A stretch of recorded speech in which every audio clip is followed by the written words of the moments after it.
It's the Joel Shit Show, featuring Joel Shit.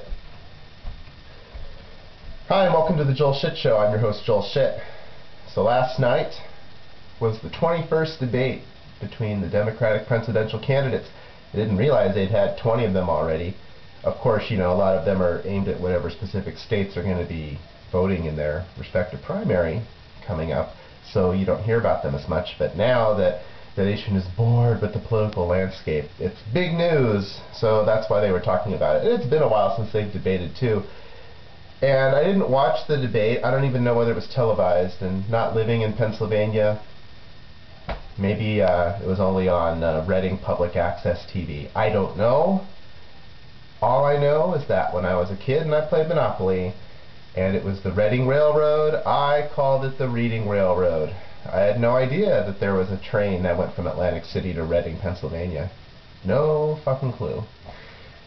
So I probably still would call it the Reading Railroad. And I bet you if you survey 100 people, about 30 or 40% say Reading Railroad. And in the further west you go, I bet the higher that percentage is. A lot of us don't even know there's a city in Pennsylvania called Reading, and even those that do probably pronounce it incorrectly.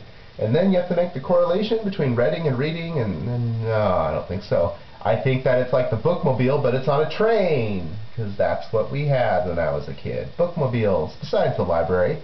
I never got to use the bookmobile because we went to the library, and I don't know, there was just something shady to my mother about a bookmobile. You know, why would you go to the bookmobile when you could go to the library? And it's like, well, we didn't all live next to a library that opened up when I was 8 years old.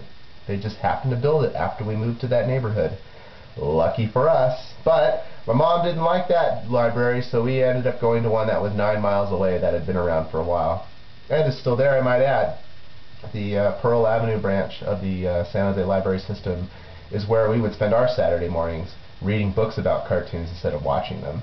And the Santa Teresa Library, which will be celebrating its 25th anniversary next year, I assume is doing just fine. In fact, one of the few times I went to that library was on a field trip in 3rd grade right after it opened.